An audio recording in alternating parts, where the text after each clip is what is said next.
Chemistry ई learners. हम chemical kinetics ये topic सीख रहे थे। हमने अभी तक 4 लेक्चर कवर किए हैं।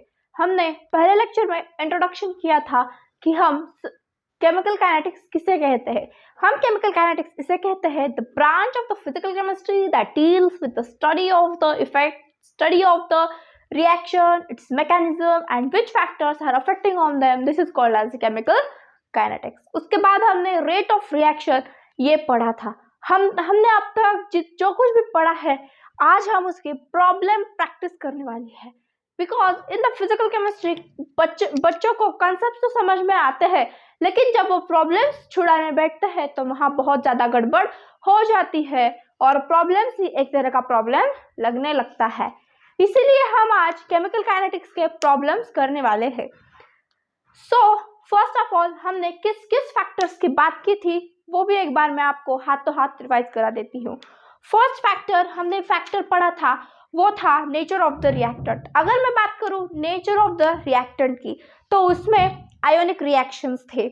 हम आयोनिक रिएक्शन से यानी जहाँ आयंस फॉर्म होते हैं वहाँ वो बहुत ज़्यादा फास्ट रिएक्शन होती है। कोवैलेंट रिएक्शन जहां हमें Haber's process that is NH3 form होता है वो प्रोसेस हम उसे कहते हैं कोवैलेंट रिएक्शंस। हमने होमोजेनियस मिक्सचर में ROR बहुत ज़्यादा मिलता है ऐसे भी हमने कहा था।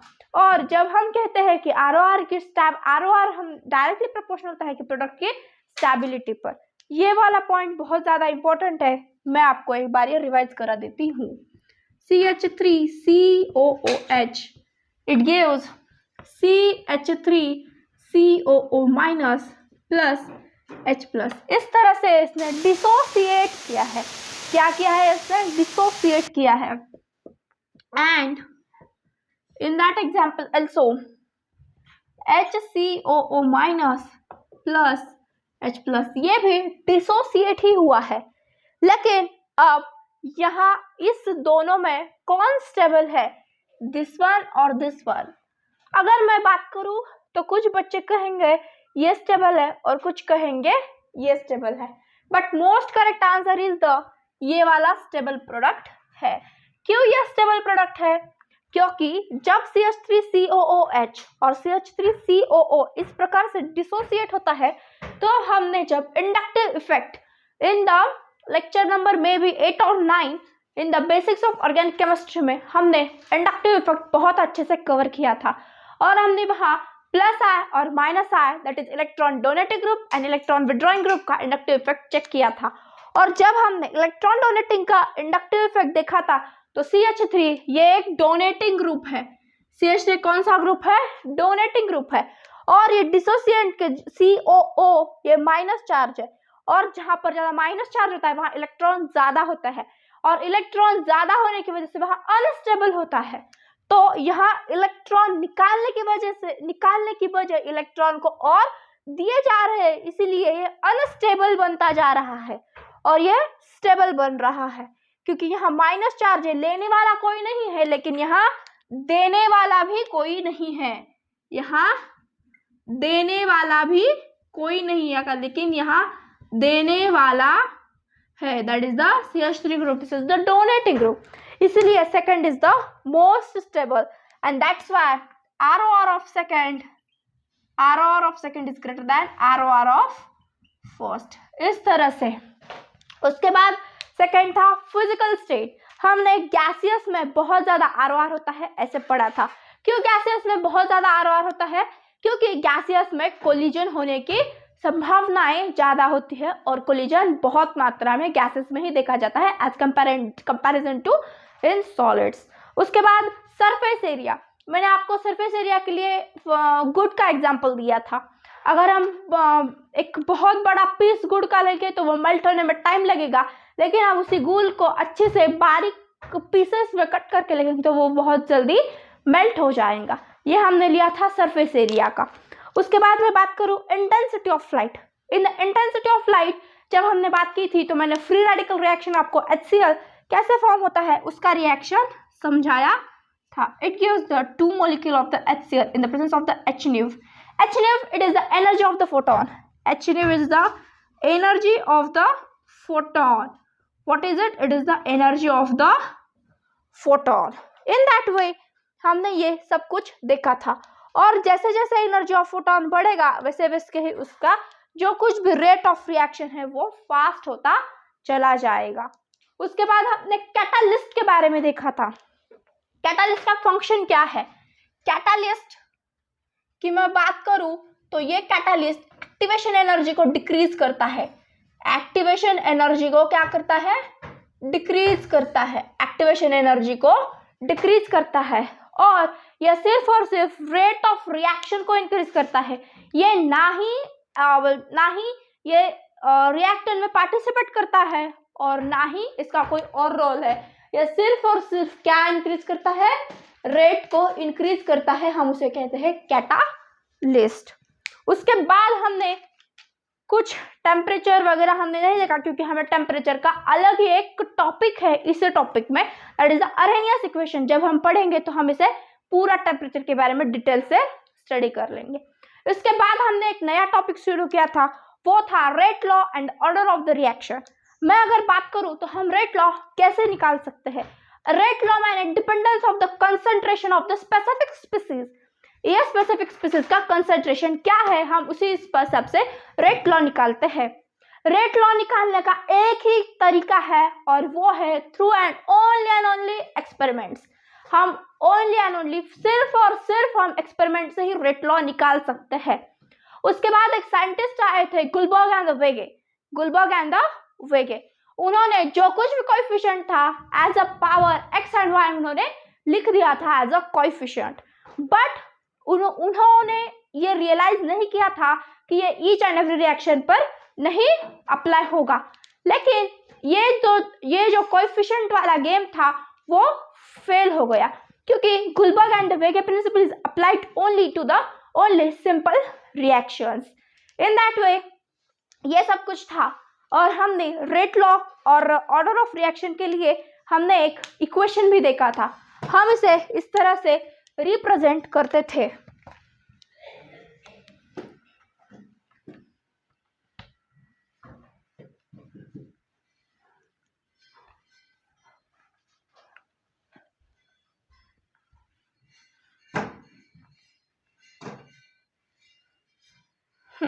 यस, हम रेट लॉ को दिस स्मॉल आर और this small r, this r o r is equal to k to the power a to the power x and b to the power y. हम इस तरह से इस equation को लिखते थे।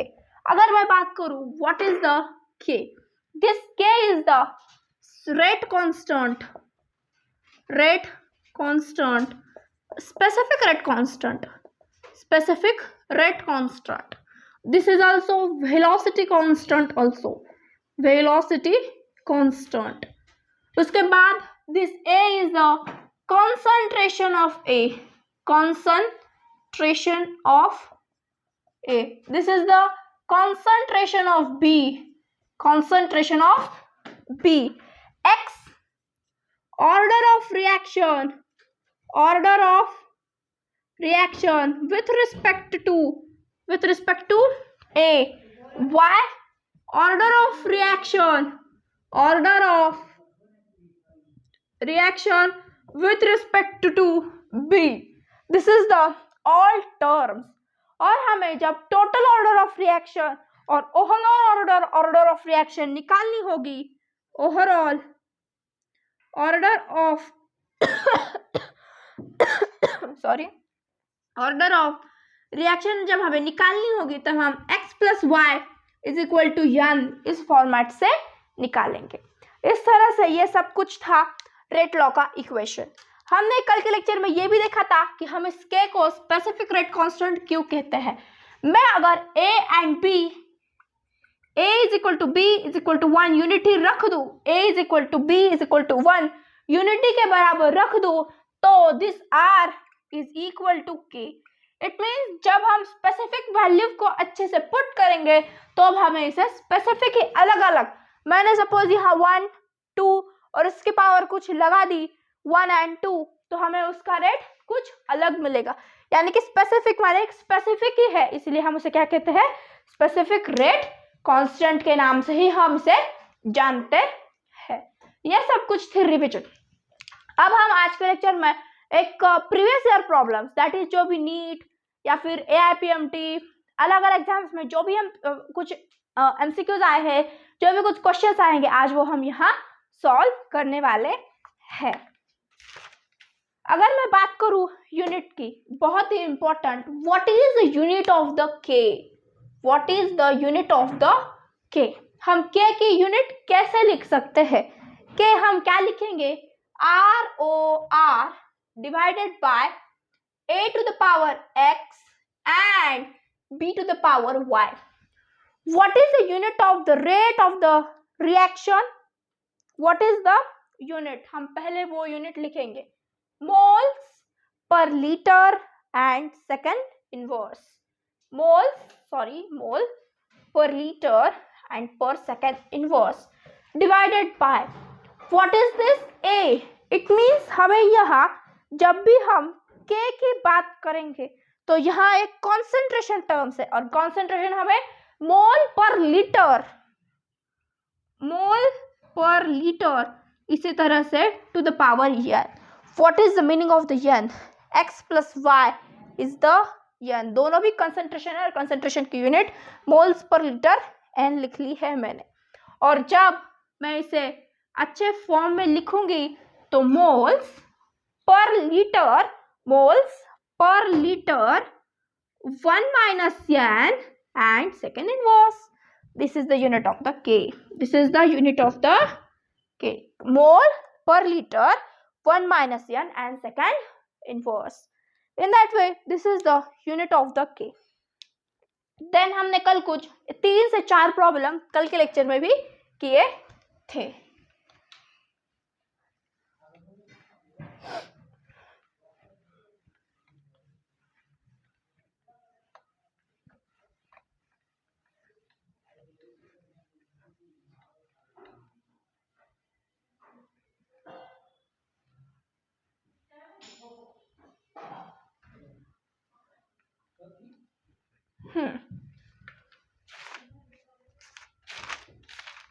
Yes, problem. 3a plus 2b, 3a plus 2b, it gives the product. It gives the products. अब हमें initial of concentration of A, initial concentration of B and initial ROR हमें प्रोवाइड किया गया है यहाँ. Initial concentration of A, initial concentration of B and initial rate of the reaction. अगर मैं बात करूं इसकी यूनिट क्या होगी? मोल पर लीटर. क्या होगी इसकी यूनिट? मोल पर लीटर. यहाँ भी मोल पर लीटर. और जब हम ROR की बात करें तो मोल्स पर लीटर पर सेकेंड. मोल पर लीटर एंड सेकेंड, ये इसकी यूनिट होगी. अब हमें यहाँ कुछ वैल्यू दी गई ही है, 0.1, 0.1 and 0.2. In that initial concentration of B, 0.1, 0.2, 0.1, 0.1, 0.2, 0.1 and 2 into 10 to the power of minus 3, first value, second value 1 into 10 to the power of minus 3, then third value is the 4 into 10 to the power of minus 3, 4 into 10 to the power of minus 3. अब हमें यहाँ क्या क्या find out करना है? Find rate law, then order of reaction, rate law, order of reaction and then उसके बाद हम क्या लिखेंगे? rate law, order of reaction and rate constant. हम पहले अब rate law फाइंड आउट करेंगे. rate law, हम अगर सॉल्यूशन हम अगर बात करें, this R is equal to K, a to the power x and b to the power y. a to the power x and b to the power y. अब हमें a 0.1 r is equal to, and हमें this r is equal to 2 into 10 to the power of minus 3. 2 into 10 to the power of minus 3 is equal to k. a क्या given है? 0.1 to the power x. हमें b क्या given है? 0.1 to the power y. This is the equation number 1. Equation number 2, हमें r क्या given है? 1 into 10 to the power of minus 3. 1 into 10 to the power of minus 3 is equal to k. 0.1 to the power x and this 0.2 to the power y. This is the equation number 2. And third equation, that is r is equal to 4 into 10 to the power of minus 3. 4 into 10 to the power of minus 3 is equal to k. 0.2 to the power of x and 0.1 to the power of the y, and this is the equation number 3. जब हमने 3 equations form कर लिए हैं तो हम अब जो equation एकदम सही तरीके से एकदम फिट होगा हम उसी इक्वेशन को या तो हम फर्स्ट को सेकंड से डिवाइड करेंगे, सेकंड को फर्स्ट से, फर्स्ट को 3 से, हम इसी तरह से इसे डिवाइड करेंगे. सो अब देखिएगा कौन सा इक्वेशन किस इक्वेशन से डिवाइड होता है और इसी तरह से आप करते रहिएगा. पहले आप थोड़ा सा सोचिएगा कौन सा इक्वेशन है और किस तरह से इसे हम लिख सकते हैं. आप 2 मिनट के लिए वेट अच्छे से सोचिएगा, वीडियो को पॉज करके और फिर ही लिखिएगा. मैं भी आपको थोड़ा सा वक्त देती हूँ. यस,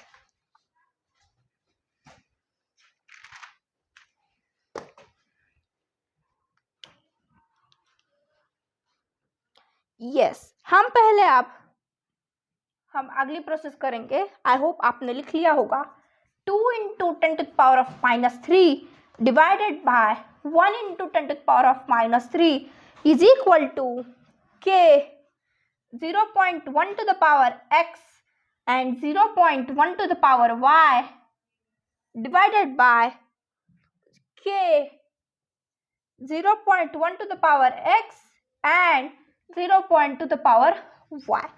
अब जब हम इसे सॉल्व करेंगे तो this 10 minus 3 will get cancelled, this will get cancelled, and if remaining is 1/2, it means this 2 is equal to 1/2, that is the y, and this y is equal to minus of the 1. This y is equal to what will get? Y is equal to minus of the 1. उसके बाद हमें y मिल गया है. इसी तरह हमें x भी find out करना होगा.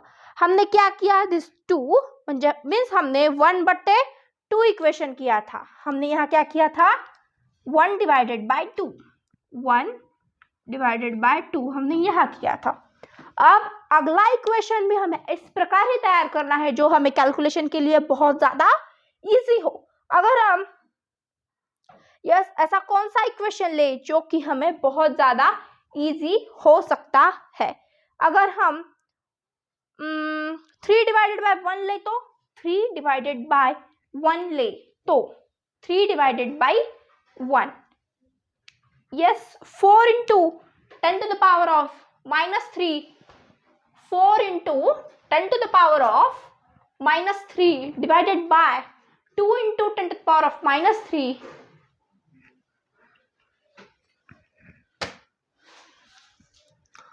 4 into 10 to the power of minus 3 divided by 2 into 10 to the power of minus 3 is equal to k. 0.2x and 0.1y divided by k. 0.1x and 0.1 to the power y. Same हम वही process यहाँ भी करेंगे. This 2 is equal to 0.2 to the power of x, and in that way x is become to 1. X is equal to the 1. X is equal to the 1. Correct, हमें x and y की condition हमें मिल गई है। हम उस पर अब हम पहले रेट लॉ लिख लेते हैं। दिस यहाँ rate law is equal to k a to the power x, that is 1, and b to the power of minus y, b to the power of means minus 1, b to the power of the minus 1। ये हो गया हमारा rate law. इसके बाद हम इसकी order of reaction निकाल लेंगे। अब क्या निकालेंगे हम? Order of reaction, order of the reaction हम निकालेंगे। जब हमें ऑर्डर ऑफ रिएक्शन की बात आती है तो हम क्या करते हैं? x plus y is equal to 1 minus 1, this is the n, that is this n is equal to 0, means it is the zero order reaction, it is the zero order reaction। और जब हमें अब rate constant मान हमें क्या काटना है? यहाँ हमें यहाँ वैल्यू ऑफ k काटनी, k निकालनी होगी, वैल्यू ऑफ k हमें निकालनी है। सो अब k की वैल्यू कैसे निकालेंगे हम k की वैल्यू कैसे निकालेंगे? हम ये ROR divided by x and dy कर लेंगे। अगर मैं बात करूं, यहाँ 0 है और ये इक्वेशन में हमें k निकालना बहुत ही ज़्यादा इजी है, इसीलिए हम ये इक्वेशन चूज करेंगे। या तो आप इस इक्वेशन में और इस इक्वेशन भी निकाल सकते हो, लेकिन इस इक्वेशन में वैल्यू ऑफ k निकालना बहुत ज़्यादा इजी है। जब हमें यहाँ x एंड y की वैल्यू मिल ही चुकी है, क्या है? 1 एंड माइनस 1, देन ये तो 0 हो जाएगा। और जब भी किसी की पावर 0 होती है तो इंडेक्स के रूल से हम उसे क्या लिखते हैं? 1 लेते हैं या 1 उसे हम कंसिडर करते हैं। तो हम यहाँ k की वैल्यू क्या लिखेंगे? 2 into 10 to the power of minus 3, value of k is equal to 2 into 10 to the power of minus 3 moles per liter, 1 minus n, इस इक्वेशन में हम उसको पुट आउट कर देंगे। इसी हिसाब से हम उसकी यूनिट भी लिखेंगे, मोल पर litre, 1 minus n and second inverse. लेकिन n तो 0 है, इसीलिए मोल पर लीटर 1 एंड सेकेंड इनवर्स, ये उसकी यूनिट होगी, ये उसकी क्या होगी? यूनिट। इसी प्रकार हमने ये पूरा प्रॉब्लम अच्छे से सॉल्व कर लिया है। हमने पहले क्या किया है? हम जो भी कंसेप्ट यूज कर रहे हैं या जो भी हम स्टेप्स यूज कर रहे हैं हम उसे रिकॉल करते चलेंगे। हमने क्या किया है? फर्स्ट जो भी हमें डाटा गिवन था उसके अनुसार हमने 3 इक्वेशन लिख लिए इस r के हिसाब से। जब हमें ये r फाइंड आउट हो गया तो हमने कल जैसे किया था, इक्वेशंस को हम डिवाइड करते गए, और जब हम डिवाइड करते गए तो हमारे सामने y और x की वैल्यू आ गई। जब हमें x एंड y की वैल्यू आ गई है तो हम यहाँ order of reaction very easily and फटाफट निकाल सकते हैं। That is x plus y is equal to n and this is the zero order reaction. और जब हमें k की वैल्यू निकालनी होगी तो हमें k के लिए क्या करना होगा? इस इक्वेशन में जो इक्वेशन बहुत ज्यादा इजी हो उसी प्रकार हमने यहाँ लिया था, और इसी तरह हमने यहाँ क्या निकाला है? k निकाला है। उसके बाद अब बारी है सेकंड प्रॉब्लम की। नेक्स्ट प्रॉब्लम है 2a plus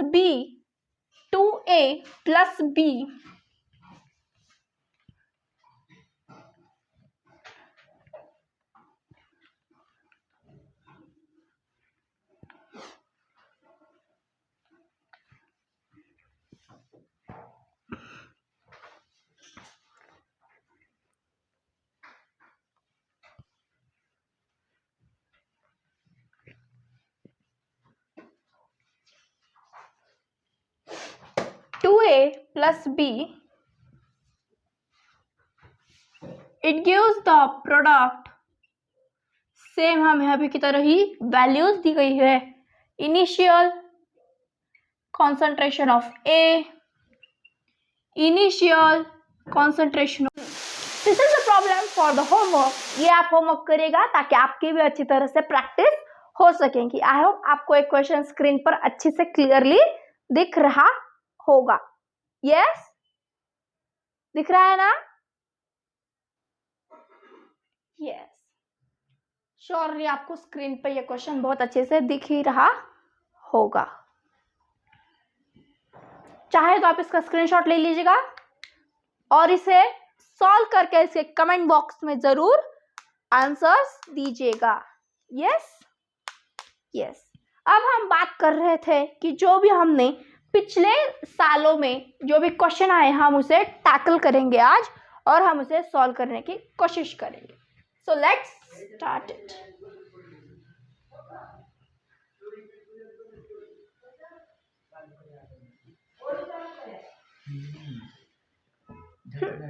first question, for the chemical reaction, हमें केमिकल रिएक्शन प्रोवाइड है that is N2 plus 1 minute, yes, N2 plus 3H2, N2 plus 3H2, it gives 2NH3। अब हमें ये केमिकल रिएक्शन गिवन है, हमें इसमें से करेक्ट ऑप्शन चूज करना है। चूज द करेक्ट ऑप्शन, हमें क्या चूज करना है? यहाँ एक करेक्ट ऑप्शन चूज करना है। First option 3DH2 divided by dt is equal to 2DNH3 divided by dt, first option. Second option की बात करूँ तो minus of 1/3 DH2 divided by dt is equal to minus of 1/2 DNH3 by dt। Third option minus of D N2 dt is equal to 2DNH3 divided by dt, and last option is that minus of D N2 divided by dt is equal to 1/2 DNH3 divided by the dt। ये हमारा given question है। अब हमें क्या करना है ये तो हमें ऑप्शन देखकर ही बहुत अच्छे से पता चल जाएगा। हम इसे सॉल्व किस प्रकार करेंगे? हमें करेक्ट ऑप्शन चूज करना है। जब हमें d/dt यानी कि हमें d/dt के फॉर्म में दैट इज इंस्टैंटेनियस ROR लिखना है। हमें क्या करना है? इंस्टैंटेनियस ROR हमें यहाँ लिखना है। तो जब भी लेफ्ट साइड की बारी आती है तो हम उसे माइनस के फॉर्म में लिखते हैं। -1/1 dN2 minus 1/1 dN2 divided by dt is equal to minus of 1/3 dH2 divided by dt, and this is equal to 1/2 dNH3 divided by dt। अब हमें ये वैल्यू गिवन नहीं है तो अब minus of 1/1 dN2 divided by dt is equal to 1/2 dNH3 by dt। मुझे तो यही ऑप्शन करेक्ट दिख रहा है। हम इसी तरह से सॉल्व कर सकते थे। देन नेक्स्ट क्वेश्चन, इस तरह के क्वेश्चन भी पूछे जा सकते हैं। ये 2019 इन NEET में पूछा गया क्वेश्चन है। किसी को नोट डाउन करना है तो अच्छे से नोट डाउन कर लीजिएगा। वो इसका सॉल्यूशन है। हमने क्या निकाला है? यहाँ इंस्टैंटेनियस रेट हमने निकाला है। यस, स्क्रीनशॉट ले लिया। उसके बाद नेक्स्ट क्वेश्चन है the rate of the reaction for N2O5। हमें एक रिएक्शन दी गई हुई है।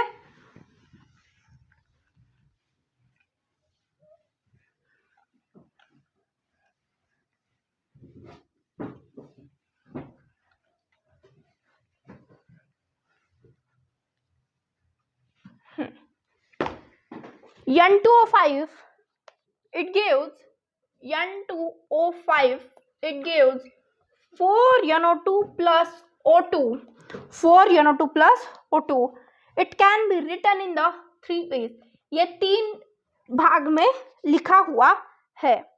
First, minus of d N2O5 by dt, N2O5 by dt is equal to K N2O5, K N2O5 ये पहला तरीका. दूसरे तरीके की बात करूं तो D NO2 divided by dt is equal to K dash N2O5. And third तरह की बात करूं तो DO2 divided by dt is equal to K double dash N2O5. हमें फाइंड आउट करना है the relationship between, find the relationship between, find the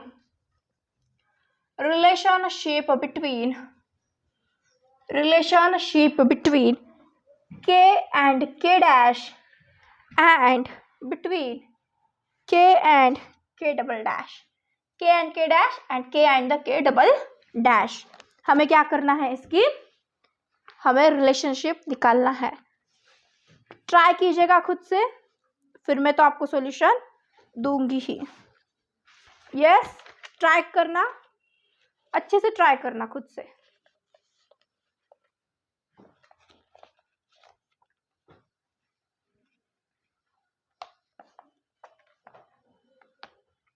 yes, हम पहले रिएक्शन के लिए हम इक्वेशंस रेडी कर लेंगे. Solution, minus of 1/1 N2O5 minus of 1/1 N2O5 is equal to 1/4 NO2 is equal to 1/1 O2 by dt with respect to dt. Yes, ये हमने क्या कर लिया, एक हमने इक्वेशंस इस तरह से फॉर्म कर लिए. मैं अगर इसको कहूँ K dash and K double dash, K dash and K double dash में अगर इसको कहूँ तो अब यस, रिलेशन कैसे फॉर्म होंगे.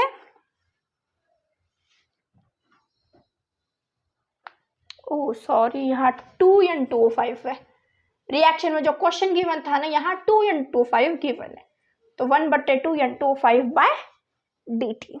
ओके, अब हमें K और K डैश के बीच में रिलेशन फाइंड आउट करना है. तो क्या आएगा, 1/2K is equal to 1/4 K dash, 1/4 K dash is equal to K double dash, is equal to K double dash, and this K dash is equal to 2K, this K dash is equal to 2K, and this K double dash is equal to 1/2K, K double dash is equal to 1/2K. This is the answer of your question. कुछ भी नहीं, हमें जो problem given है उसे अच्छे से हमें एक बार रीड करना है और हमें क्या पूछना चाहता है एग्जामिनर, हमें उसको अच्छी से समझकर लेना है. और एग्जामिनर की जो कोई भी चाल है उस साजिश में हमें फंसना नहीं है. तो इसी तरह आज का लेक्चर मैं यहाँ फिनिश करती हूँ, समाप्त करती हूँ. अगर आपको ये लेक्चर बहुत पसंद आया है तो आप अपने फ्रेंड्स के साथ शेयर करिएगा, लाइक्स करिएगा और चैनल को सब्सक्राइब करिएगा. वो जो लाल बटन दिख रहा है वो लाल नहीं दिखना चाहिए. So subscribe it. Thanks for the watching.